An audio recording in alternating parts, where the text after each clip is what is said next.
Primeiro, a glândula pineal é realmente o único ponto de comunicação com os desencarnados? Só na vigília ou também no sono? A primeira pergunta. Segunda pergunta. Nos médios ostensivos, esta glândula tem, salvo engano, um acúmulo de cristais de apatita? É isso mesmo? Seria só a partir da adolescência, visto que há crianças médiums? Agora com vocês. Ok. Tem várias perguntas aí. A primeira pergunta é se é somente pela glândula pineal que a gente se comunicaria, que a gente só se comunicaria através da glândula pineal. Bom, a primeira coisa a observar é que a comunicação é espírito a espírito, tá? A comunicação não é corpo com corpo, não é o dedo que se comunica com, não é a mão, não é a cabeça, não é a orelha, não. A comunicação é espírito a espírito. Então, nem é o perispírito aí o elemento essencial, é espírito, é vontade a vontade, é essência com essência. Então, existe no corpo físico um ponto que seria o fulcro do que vem do espírito para o corpo. O ponto de conexão do espírito conosco nem é a glândula pineal, somos nós. É conosco. O lance é mente a mente, é a minha mente na mente dele. Se eu estiver encarnado, estiver desencarnado, desencarnando, não interessa. É mente com mente, não é mente com corpo. Então, não é, na verdade, a glândula pineal que se comunica com o espírito desencarnado.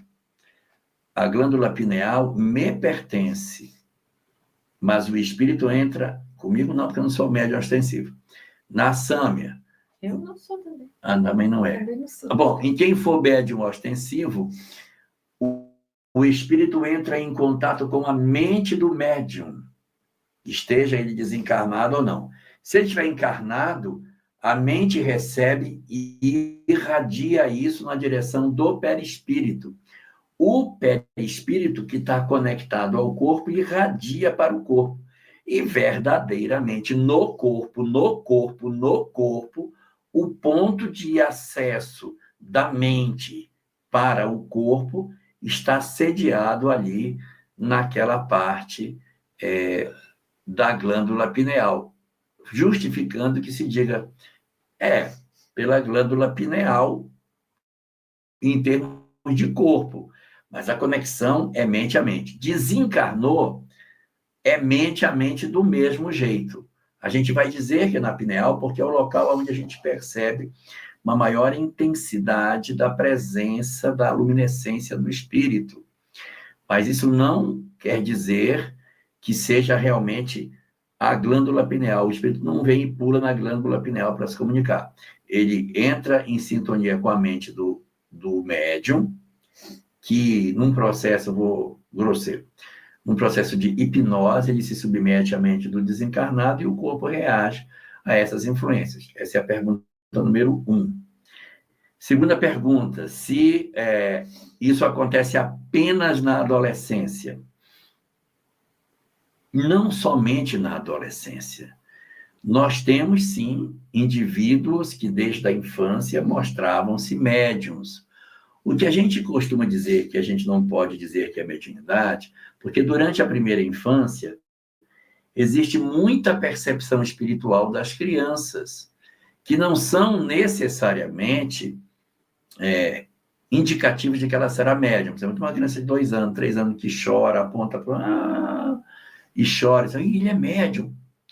Talvez ele não venha a ser.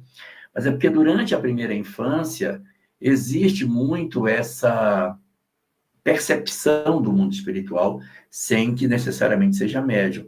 Mas existem crianças que, desde a tenra infância, já apresentam nítidos sinais de mediunidade. Então, a gente percebe quando uma criança tem isso e diz: vamos aguardar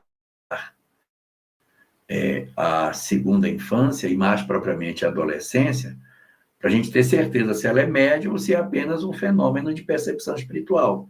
Aí você diz, ué, mas essa percepção como é que é? É porque até a primeira infância o espírito não está totalmente submetido às condições da carne. Ele ainda está muito conectado às coisas espirituais. Então ele percebe muito, não através do próprio corpo, mas as percepções dele diretamente. Para ser mais claro o que eu quero dizer, se você pega um bebezinho, e esse bebê desencarna, ele não será um bebê do lado de lá. Ele vai desencarnar e assim que ele desencarnar, ele já vira um adulto. Ele não fica bebê, ele vai tornar-se um adulto. Mas se você tiver uma criança no mundo material, uma criança, essa criança desencarna, ela vai demorar ainda bastante tempo, não bastante, mas um pouco mais de tempo, até que ela se torne uma pessoa adulta. Então, o bebezinho vai ser o que no mundo espiritual? Para que vai ser bebê? Então, ele muito rapidamente volta à condição de adulto.